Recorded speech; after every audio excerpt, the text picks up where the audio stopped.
Hey guys, welcome back to another video, and hopefully you guys are enjoying the channel. Let me know if you guys want to see something in particular. But in today's video, we're gonna paint a custom controller. Once again, we partnered up with Kustom Kontrollerz. If you want to check their stuff, check out the link in the description below.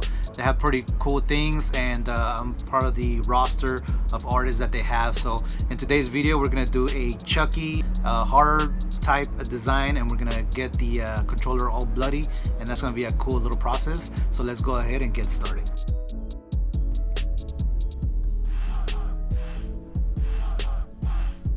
All right, here we have the reference photo that we're going to be using. So let's go ahead and get this unpacked and get it prepped for paint.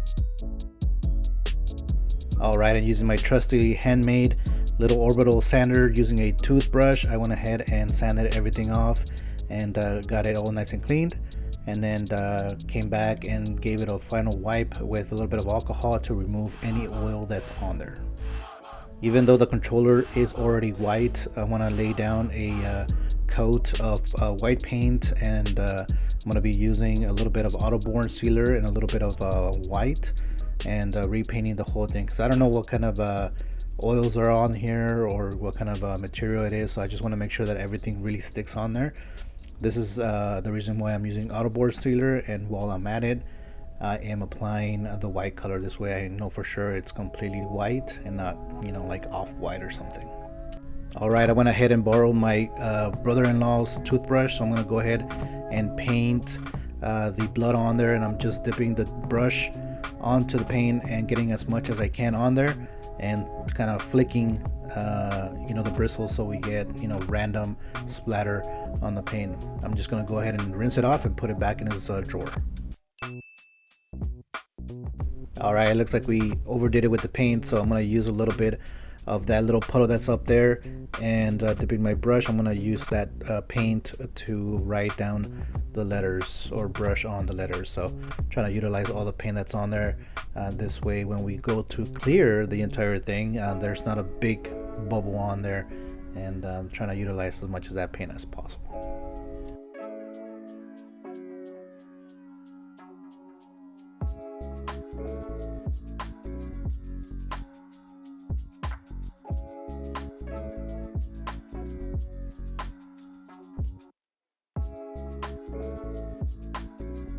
To make those letters not too washed out, I'm going to apply a second coat of paint on there, and I'm going to come back with a little bit of darker red and put a little bit of a drop shadow on there, and then come back with a little bit of white to give it a highlight as well.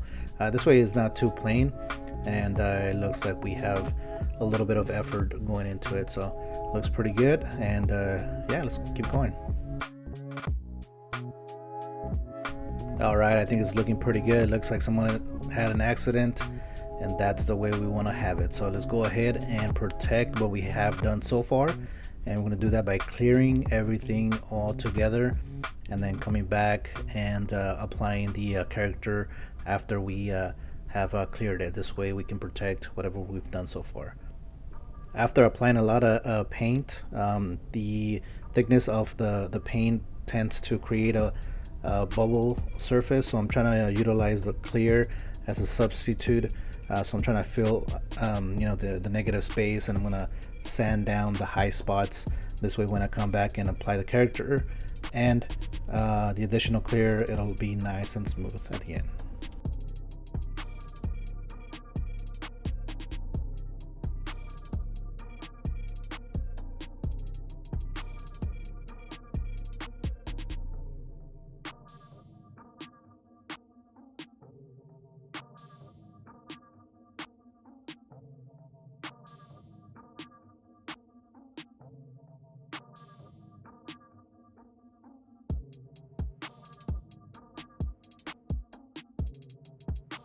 And of course I don't need all the details, but whatever I can get, it's good enough. And I just want to get at least the shape of the character, and everything else I can do by hand. So I'm trying to you know, make my process easier, and trying to do these as quick as possible. You can tell I wrap my gifts like this as well, so if you get a gift and it looks like this, more than likely it's from me. So let's go ahead and paint that character. I added some Autoborn sealer into the black. This way it stays on that controller. So let's go ahead and finish doing a couple layers. I think I ended up doing about maybe like 2 light coats and then 2 or 3 heavy coats of paint.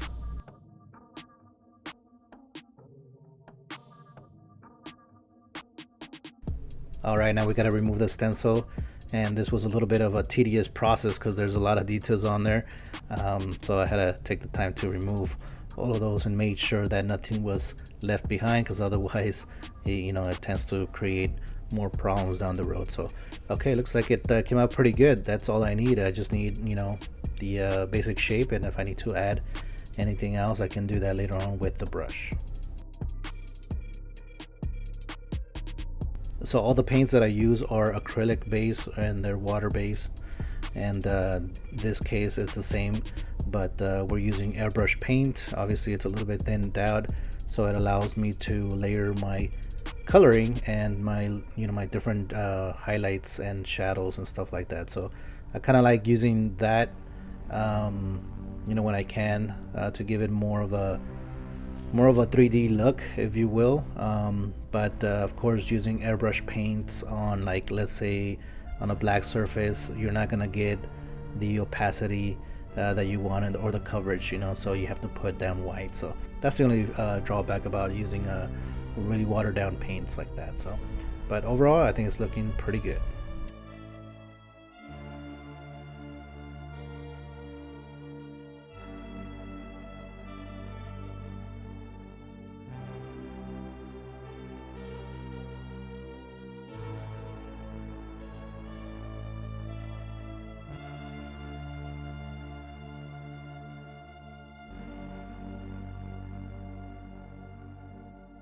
Yeah, I remember watching the old original movie, and back then it was kind of scary at that age, but right now when you watch it, it's actually kind of funny, but yet still very entertaining. So that's kind of cool. I'm always a fan of the cult classics like that, and yeah, let's keep going.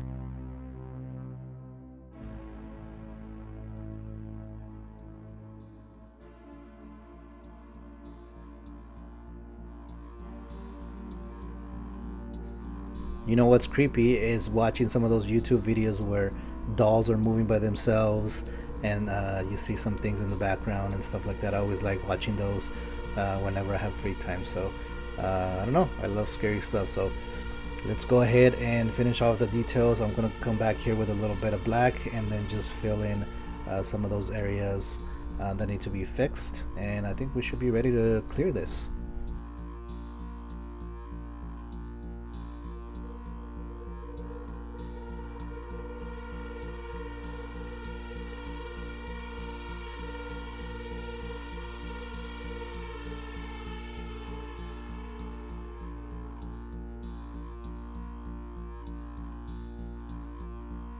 All right, and we're almost to the end, guys. Let me know what you guys think of it so far, and yeah, let's go ahead and take a look at the final results.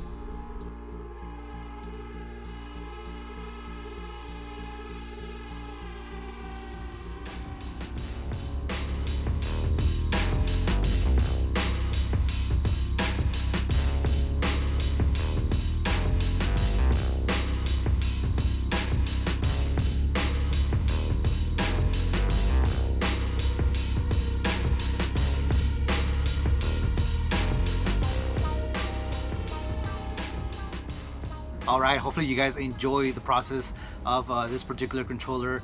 Let me know if you guys need anything painted besides custom controllers.